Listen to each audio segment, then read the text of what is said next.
Nigerians in the United Kingdom rally in support of President Muhammadu Buhari's 2019 ambition. And in business, the federal government moves to end its rift amongst permanent secretaries, stakeholders, and public administration sector. And on the foreign scene, Iranian sues the U.S. government over denial of refugees application.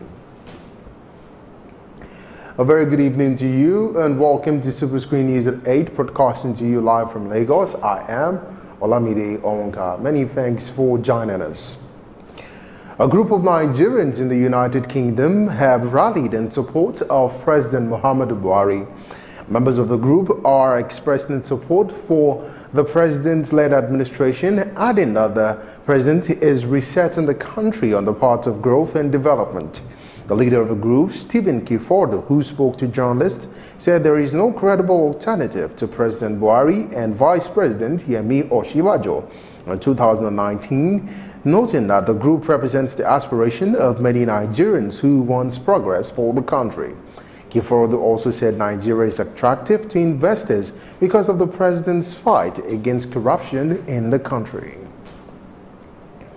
The national youth leader of the People's Democratic Party, PDP, Sunday Okoye, has condemned President Muhammadu Buhari over the comments made in London describing some Nigerian youth as lazy and uneducated.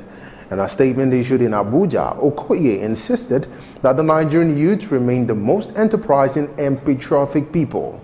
The PDP national youth leader accused the president of standing the truth on its head before the international community. Ude Okoye, however, enjoined Nigerian youths to exercise patience as 2019 is already near. As the best answer to this assault on the sensibilities of a Nigerian youth is to obtain the permanent voter's card and be ready to repay the president in his own coin in 2019 by pushing him out and the APC.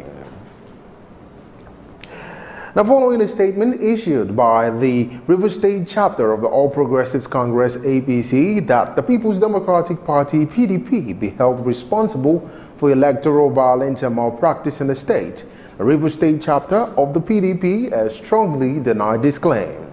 The Secretary of the Grassroots Development Initiative, GDI, Samuel Wanosike, said they denied the allegations, adding that the APC is the main sponsor of electoral vices in the state.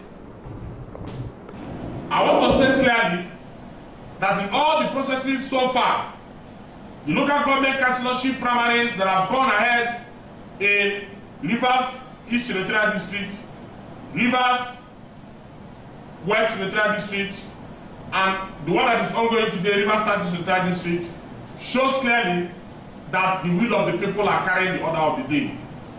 All over the world, there is no democracy that is perfect, or there is no democratic process that will come up 100%.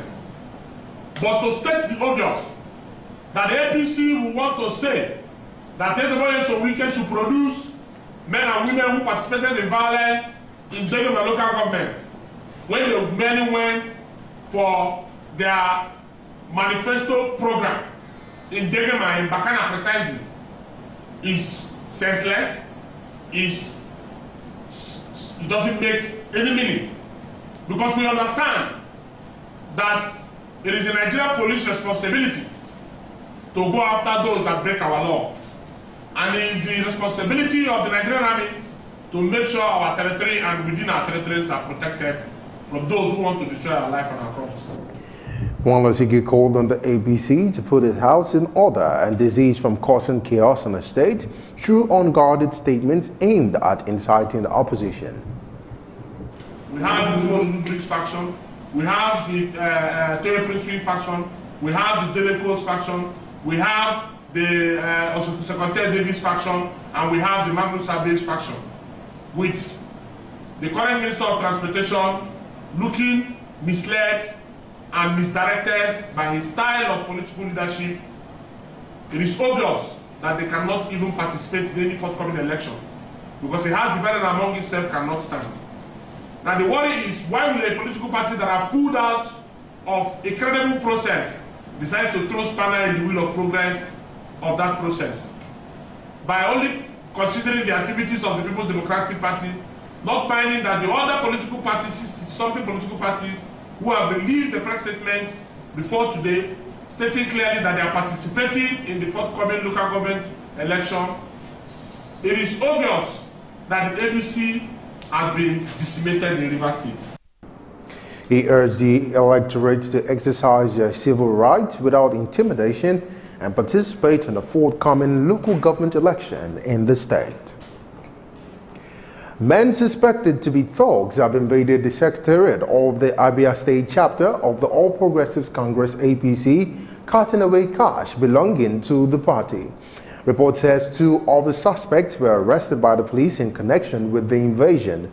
Reacting on the alleged invasion of the APC secretariat, the Abia State chairman of the party, Donatus Wankpa, and the leaders of the APC in the state accused Ikechi Emenike and Emmanuel Undukwe, both chieftains of the party in Abia State, of leading talks to invade the party office. Wankpa described the invasion of Abia APC secretariat by hoodlums as shocking and commended the Abia Commission of Police for responding promptly to the distress call. The People's Democratic Party, PDP, has concluded plans to establish a shadow of cabinet ahead of the forthcoming general elections in 2019.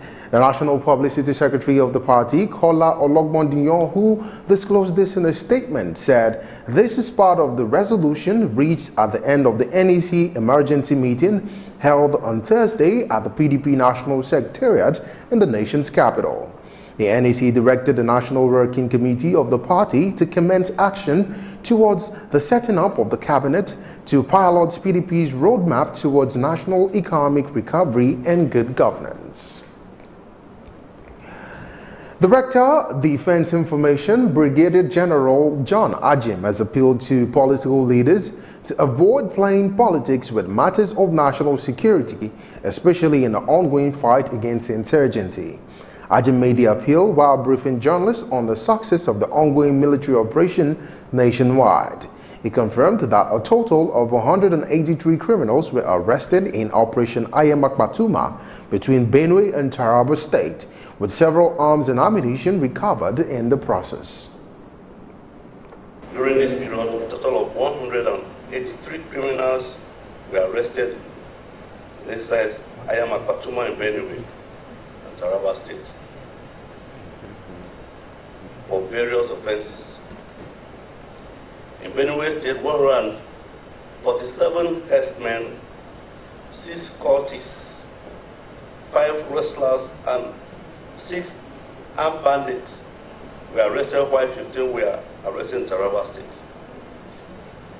In one deep area of responsibility, a total of 13 bandits were arrested.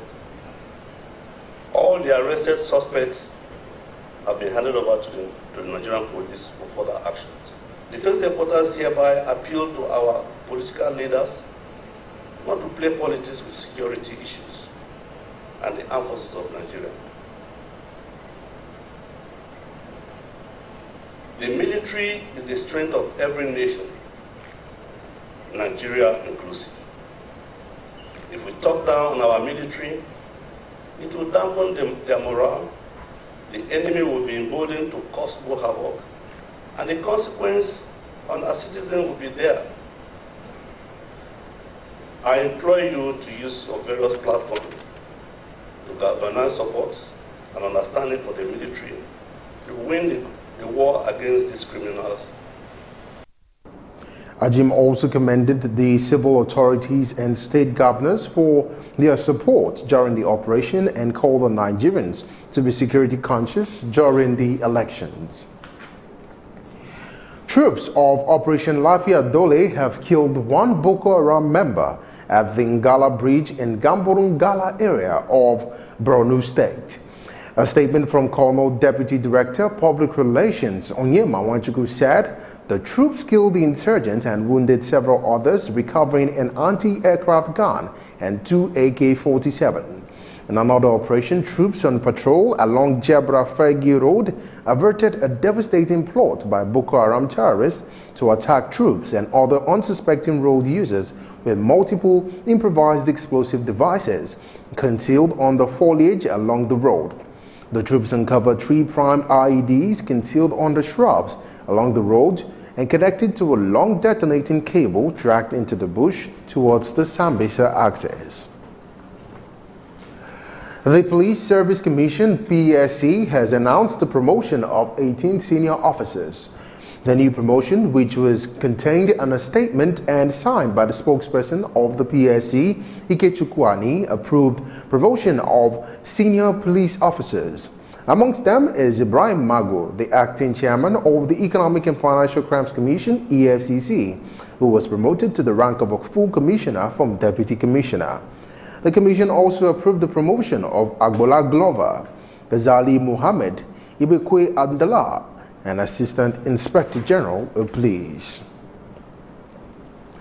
Thousands of residents have stormed the streets of Port Harcourt, the River State capital, to protest constant air pollution in the state. The demonstrators, made up of various groups, moved from Isaac Borough and apart to Government House, the office of the Department of Petroleum Resources, and the State House of Assembly to express their griefs in guarding the pollution of black air.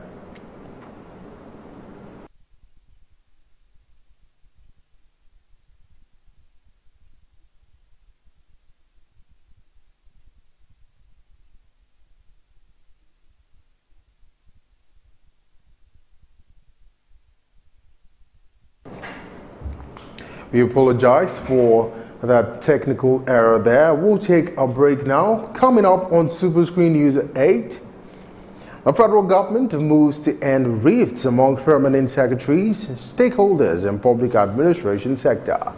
These and many more stories coming your way after the break. Stay with us.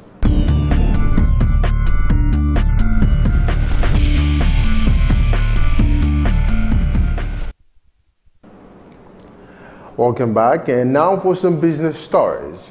The federal government has started moves at putting an end to rifts between permanent secretaries and other stakeholders in the public sector administration. The head of the civil service of the Federation, Winifred Oyoita, who disclosed this, said the move is part of government's deliberate efforts to rebuild mutual trust and confidence among parties concerned in order to enhance service delivery to Nigerians. The acting chairman of the Federal Civil Service Commission, Simon Etim, identified disbursement of funds and procurement of matters as the major causes of the friction. Etim also said there is the need for constant consultation and dialogue between the permanent secretaries and the ministers or other political heads. Secretary to the Government of the Federation, SGF, Boss Mustafa, has commended motor dealers in the country for contributing 400 billion naira to the country's gross domestic product, GDP. Boss gave the commendation in a statement by the Director of Press, Office of the Secretary to the Government of the Federation, Lawrence Ojabo. He thanked the association for also reducing the rate of unemployment and encouraging economic diversification. Reacting to this, the chairman, national president of the association, Adebola Adidoyin, solicited for a waiver on custom duties on the imported vehicles by the members. Adidoyin said the association would reorganize its structure and business outlets, as well as review its membership to help reduce crimes and contribute to economic development.